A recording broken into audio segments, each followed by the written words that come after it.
Bonjour les amis investisseurs. Aujourd'hui dans cette vidéo, je vais vous parler du deposit fee. Je pense que si vous êtes habitué à la DeFi et si vous êtes allé sur différents protocoles, vous avez sûrement remarqué que dans différentes pools de liquidités, on parle de deposit fee. Certains deposit fees sont à 0%, ce qui veut dire qu'il n'y a pas de frais. Et d'autres pools de liquidités ont un deposit fee avec un nombre en pourcentage.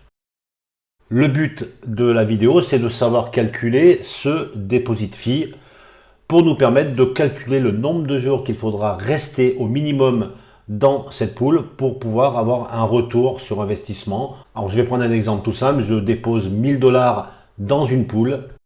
Les deposit fees sont de 4%, ce qui veut dire tout simplement que c'est des frais sur le dépôt que je suis en train de faire.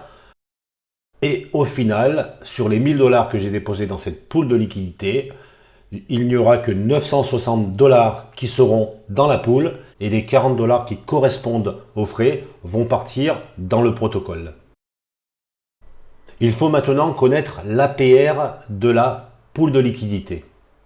Je vais prendre un exemple avec un APR de 173%. Lorsqu'on lit un APR, bien sûr, le chiffre des 173% par exemple est le chiffre de l'APR annuel. La première chose à faire est de convertir cet APR en APR journalier. Pour cela, il suffit de diviser l'APR par 365, ce qui nous donne l'APR journalier. Et dans notre cas, nous avons donc un APR journalier de 0,47% par jour. Donc avec cet APR journalier, nous pouvons tout simplement calculer les intérêts en dollars que nous allons gagner par jour. Pour cela, il suffit encore de prendre ce que nous avons déposé dans la pool de liquidité moins les frais, donc les 960 $, multiplié par 0,47%, et cela nous donne 4,5 $ par jour que nous allons recevoir en intérêt. Le but de tous ces calculs, c'est de connaître le nombre de jours minimum qu'il faut rester dans cette pool pour récupérer au minimum les frais, les deposit fees de 4%. Alors nous allons faire ce calcul.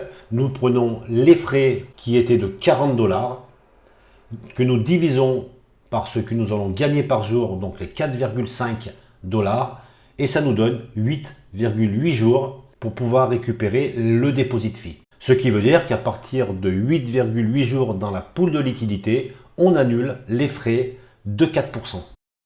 Alors attention, ceci est un calcul théorique. Il faut savoir qu'en pratique, l'APR n'est pas fixe et peut justement varier suivant le nombre de personnes présentes dans la pool de liquidité.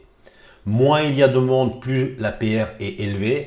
Et bien sûr, plus cette pool de liquidité attire du monde, ce qui va entraîner une baisse du pourcentage de l'APR. Néanmoins, vous savez maintenant comment calculer le nombre de jours minimum à rester dans une pool de liquidité pour récupérer la taxe qui correspond au deposit fee. Merci d'avoir suivi cette vidéo. Je vous dis à très vite pour de nouvelles vidéos.